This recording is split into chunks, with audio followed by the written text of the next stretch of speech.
এইটাই মনে হয় সেই মৃত্যু। হাতে 1 মিনিট সময় থাকলেই ঘটনাটি শুনে যাবেন। যেদিন মৃত্যু হবে সেদিনও হয়তো আমি দুনিয়ার কাজেই গা ডুবিয়ে থাকবো। হয়তো দোকানের ক্যাশ গুনছি, হয়তো ফেসবুকের লাইক কমেন্ট ডুবে আছি, হয়তো কোনো পাপের আসরে বসে হাসছি, কিংবা বিছানায় শুয়ে আগামী দিনের পরিকল্পনা করছি। আমি ভাববো এখনো অনেক সময় আছে, এখনো মরার বয়স হয়নি, এখনো তো সুস্থ আছি।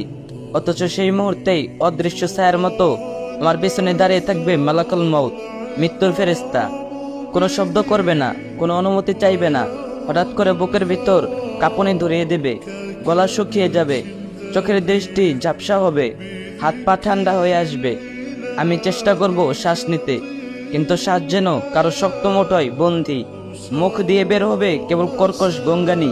পাশে থাকা মানুষ বুঝতেও পারবে না কি হচ্ছে। আমি হয়তো মনে মনে বলবো, আল্লাহ একটু সময় দাও, আমি তওবা করে নিই। কিন্তু আসমানে ফেরেশতারা বলবে, আজ তওবা দরজা তোমার জন্য বন্ধ হয়ে গেছে। আমার রূহ বুক থেকে মাথার দিকে উঠতে শুরু করবে, হাড় ভাঙ্গার মতো ব্যথা হবে, শিরা উপশিরা ছিঁড়ে যাবে, জিহ্বা আটকে যাবে। তখন আমার চোখ খোলা থাকবে, কিন্তু দৃষ্টি শূন্যে। মৃত্যুর ফেরেশতার ভয়ঙ্কর রূপ দেখতে পাবো।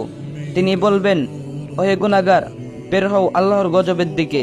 চারপাশে কালো মুখওয়ালা ফেরেশতারা থাকবে, হাতে আগুনের চাদর নিয়ে, যাতে মরিয়ে আমাকে নিয়ে যাবে কবরের অন্ধকারে।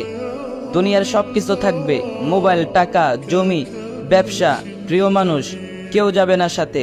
যারা আমাকে একসময় ভালোবাসতো তারাও বলবে, দ্রুত গোসল করাও, কাফন দাও, কবর দাও।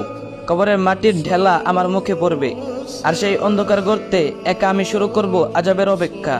হাই, যেদিন মৃত্যু হবে সেদিন আর কোনো পরিকল্পনা, কোনো ব্যবসা, কোনো আনন্দ, কোনো অজুহাত কাজে আসবে না। শুধু আসবে সেই কাজগুলো যেগুলো আমি আজ অবহেলা করে যাচ্ছি। আল্লাহ তাআলা আমাদের সবাইকে বোঝার তৌফিক দান করুক। আর ভিডিওটা সবার কাছে শেয়ার করে দিবেন। আপনার একটা শেয়ারের মাধ্যমে আরেকজন জানতে পারবে ঘটনাটি। আর সবাই বেশি বেশি কপি লিংক করে দিয়েন।